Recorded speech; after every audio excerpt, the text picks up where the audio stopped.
Participate করতে পারি আমরা, সেটা একটা ধারণার ভিত্তিতে ওনারা আমাদের কালচার, যে ইলেকশনের যে কালচার, সেই কালচারকে বিবেচনায় নিয়ে ওনারা এই মহড়াটা আয়োজন করেছেন। আমার মনে হয়েছে সাধারণভাবে আমাদের নির্বাচনে যে ধরনের ঘটনা ঘটে বা যেভাবে নির্বাচনটা পরিচালিত হয়, অল কনসিভেবল ডাইমেনশনস বিবেচনায় নিয়ে ওনারা মহড়াটা আয়োজন করেছেন এবং আমি অত্যন্ত আনন্দিত এবং বিজিবির কর্তৃপক্ষকে আমি আন্তরিক ধন্যবাদ জানাচ্ছি এই ধরনের একটা ট্রেনিংয়ের আয়োজন করার জন্য। যে ইলেকশন কেন্দ্রিক ট্রেনিং, এই ট্রেনিংটা, এই ইলেকশনের ডিউটিটা সবসময় আসে না, পিরিয়ডিক্যালি আসে। সাধারণভাবে বলতে গেলে, কনস্টিটিউশনালি বলতে গেলে প্রায় 4-5 বছর পর আসার কথা এই ধরনের ডিউটি।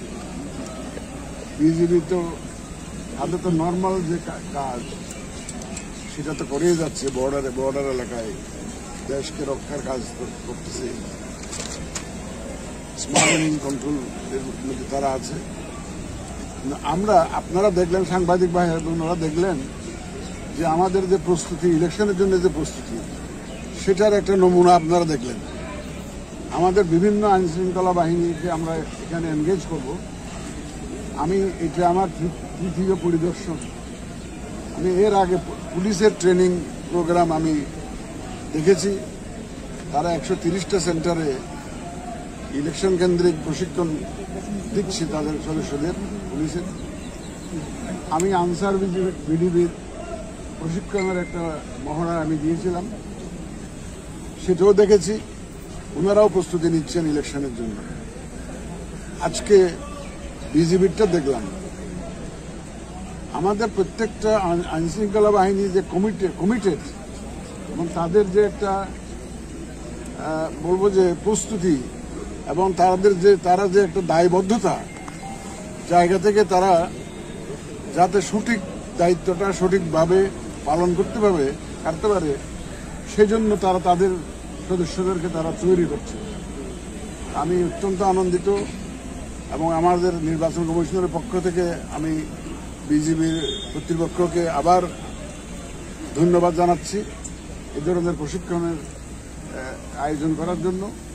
এই প্রশিক্ষণ আমাদের নির্বাচনে বিশালভাবে একটা, আমি বলবো যে, প্রভাব ফেলবে এবং আইনশৃঙ্খলা রক্ষায় এটার একটা বিশাল প্রভাব থাকবে।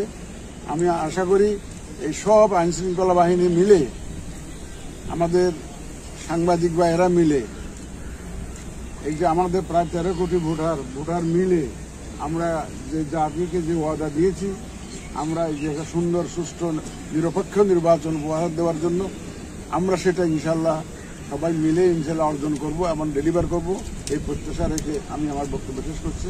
আল্লাহ হাফেজ।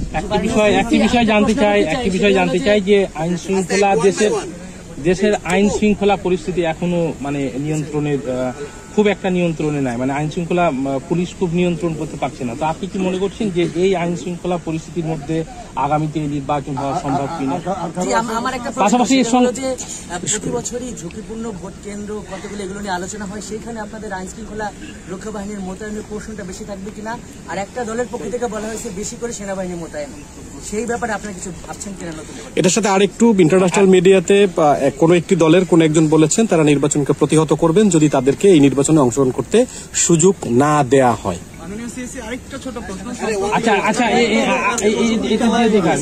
কনফার্ম করে ফেলেছে লটারির মাধ্যমে, এবং ওই সরকার করলো যে সরকারের এক বা একাধিক উপদেষ্টা এই নির্বাচনে অংশগ্রহণ করতে পারে। সব মিলিয়ে এই বিষয়টি কিভাবে দেখছেন? আইন শৃঙ্খলা বলে। আচ্ছা, যাই হোক, আসলে এটা প্রশ্নগুলো মহড়া কেন্দ্রিক হওয়া উচিত ছিল। এখন আপনারা তো লার্জার কনটেক্সটে প্রশ্ন করছেন।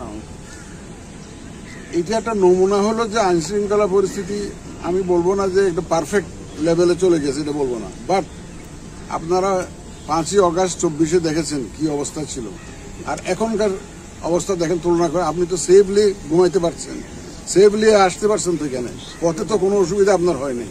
তো সুতরাং যেন এটা তো আরো ইমপ্রুভ করবে গ্রাজুয়ালি, এবং ভোট আস্তে আস্তে, ভোটের তারিখ আসতে আসতে দেখবেন যে everything is fall in line এবং সবকিছু ঠিক হয়ে যাবে।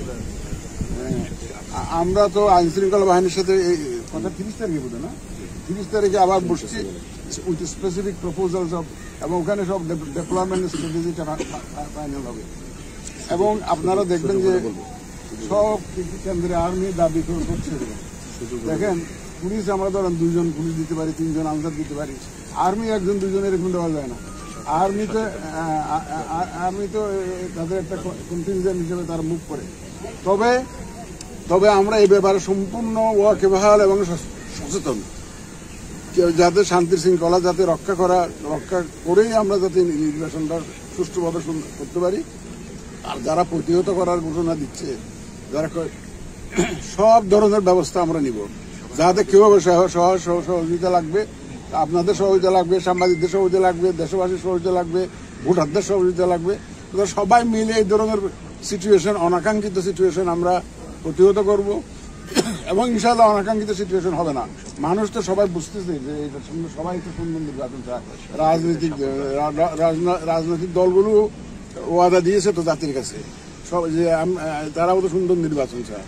সুতরাং সবাই সহযোগিতা নিয়ে আমরা ইনশাআল্লাহ একটা সুন্দর নির্বাচন চাই। আমরা সফল কাম হবো।